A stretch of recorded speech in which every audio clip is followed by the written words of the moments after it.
Hello everybody. It is Monday afternoon.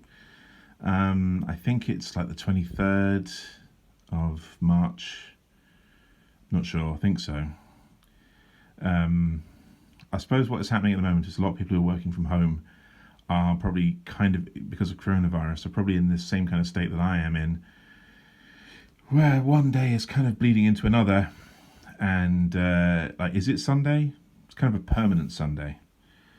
So anyway, what I'm going to do today, I'm thinking about doing some streaming at some point, but I've tried it a bit already. I've tried to set it up, and it's a bit of a faff. So I might end up just doing these YouTube videos instead and see how that goes. So anyway, today I'm going to do a little afternoon inking video.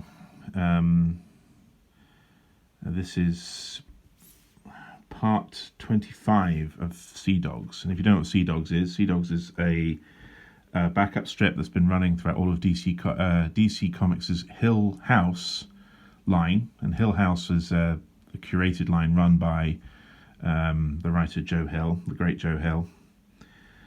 And I'm doing a backup strip that runs, I'm drawing a backup strip rather, that runs throughout the whole thing. Joe's writing it. And we're coming in really into the kind of end game.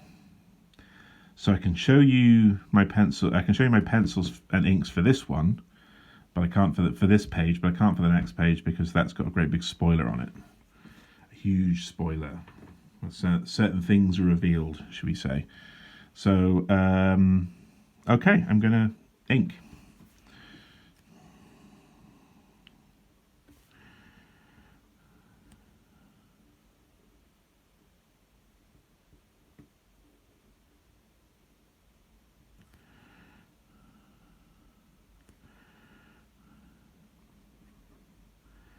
I'm going to be quite self-conscious about my breathing, because I've noticed on these, you don't really realise how unhealthy you are until either you have to do something really physical, like walk up a flight of stairs or make love, or if you're actually sort of sitting perfectly still and you can hear your own stupid breathing and it sounds like this. So I apologise for that. There's not really a lot I could do about it. I could get in shape, but that's not really going to happen until the curfew is over. So you're just going to have to put up with that, I'm afraid. Sorry. Why am I apologising to you? I don't owe you anything. Right, so I might go silent for some of this, but I'll talk through my technique a little bit. For a very long time, pretty much my only tool was the brush. And increasingly, excuse me, I haven't got the Roni, by the way, I'm fine. I've just got a little bit of a, kind of a bit of catarrh. Anyway.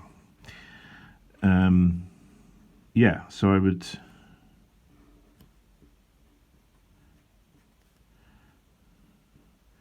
People ask me sometimes, how is your inking so kind of lively?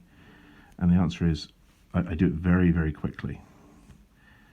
I think what happened was I saw one of those videos on YouTube of someone inking, and I thought that looks like really inking very quickly. Thought that looks good. That's the sort of speed I want to ink at. And I didn't realise they'd sped it up using technology.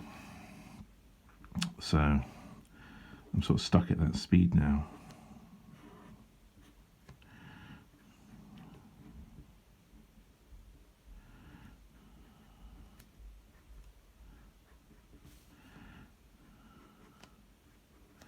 So like every comic I draw these days features a character who kind of looks a bit like me.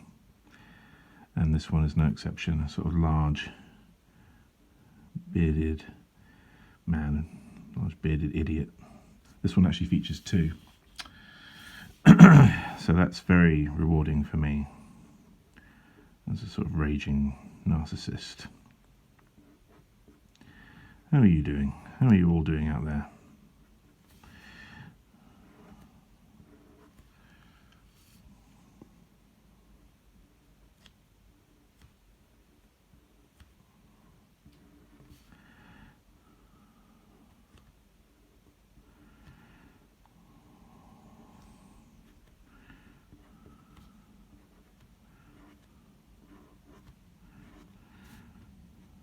So anyway, to go back to what I was saying, for the longest time I would use a combination of brush and pen, fine liner really, fine line for the background and brush for foreground, and then I, particularly when I was doing Dr. Fang, I switched to just using brush, and that was pretty great, and it gave a lovely kind of slick effect to everything I was doing. It looked really nice, had a nice kind of, that nice old school brushy effect. But I don't know, I get bored of how kind of frou-frou it is, and it's not consistent. There are some days I will try and ink with a brush and it just will not work. I can't get the results that I want, I can't get the line that I want, and I end up spending more time like dunking the brush in either the pot or in the water to try and get it to form the line that I want.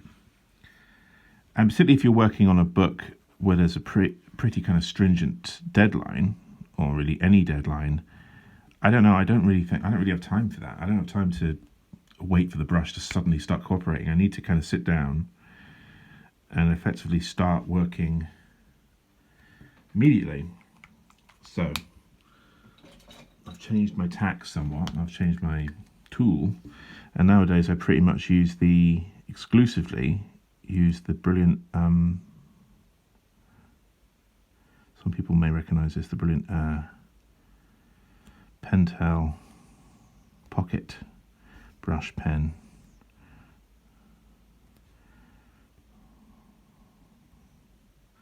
Which looks like this.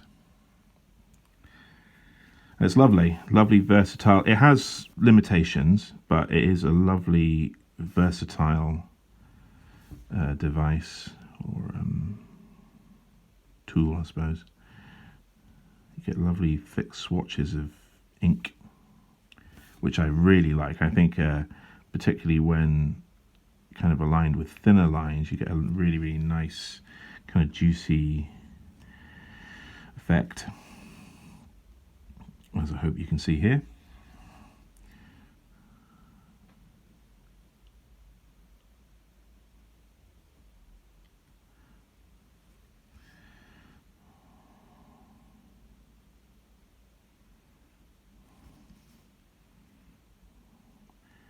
You can get a combination of thin, you can also get nice thin lines,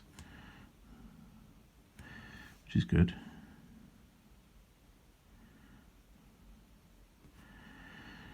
In terms of its limitations, it is a little bit, the only word I can really think of is gushy.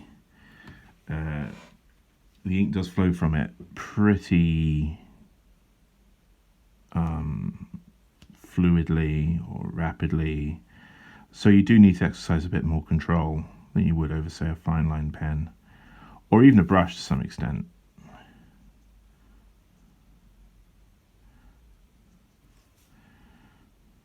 I'm absolutely addicted to drawing bloody waistcoats. I don't know why. I like these nice sort of fat folds you get here.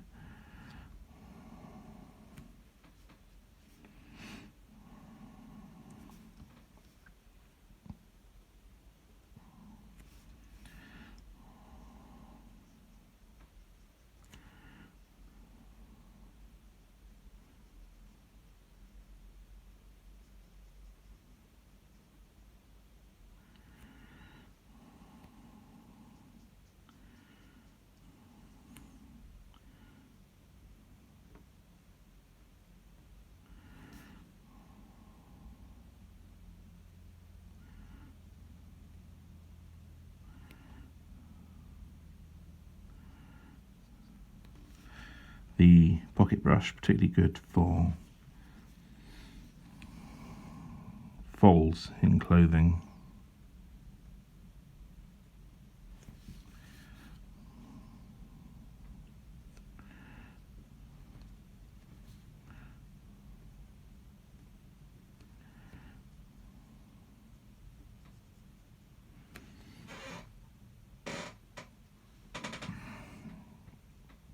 This is pretty fiddly. This is where the gushiness of the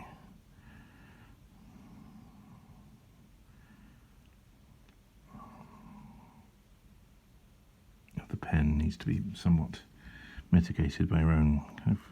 You have to be a bit careful, I suppose.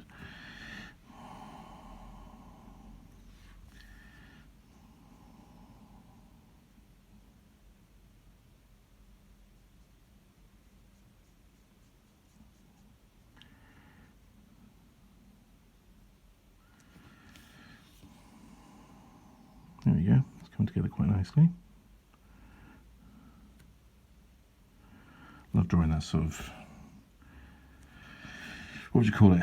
It's not Edwardian, not Victorian, kind of Georgian, I suppose, necktie. It's quite a nice cravat type thing.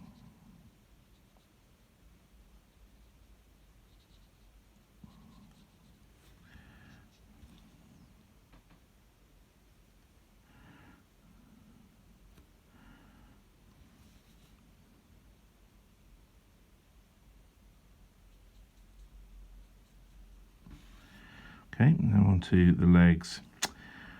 What am I going to do about the legs? I don't know. What I've penciled in here is effectively, I don't know if you can make it out on the screen, but kind of stroke marks. And looking at it, I'm not sure how well it's going to work. So I'm going to be brave here and just do stroke marks for the tails of his coat.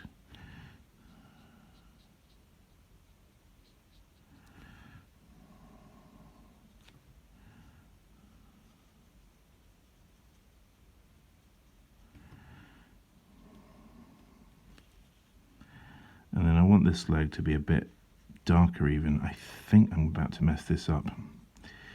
I hope not. But I want this leg to look like it's further back. So, let's see how that looks. Yeah, that's quite nice.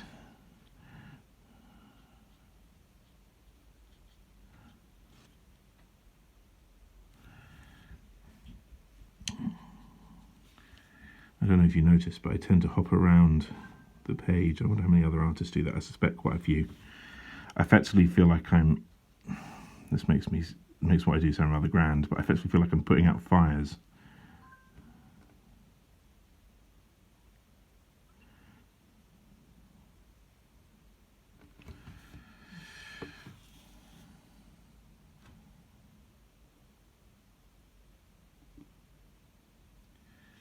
There we go. I think that's quite nice.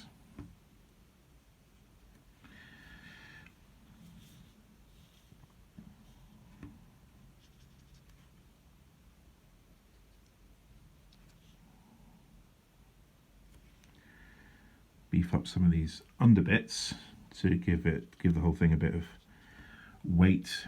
That's the other great thing about switching between a very thin line and a very fat line, i.e. this fat line here, is that it creates a nice sense of density on the page, presence and mass and all that good stuff.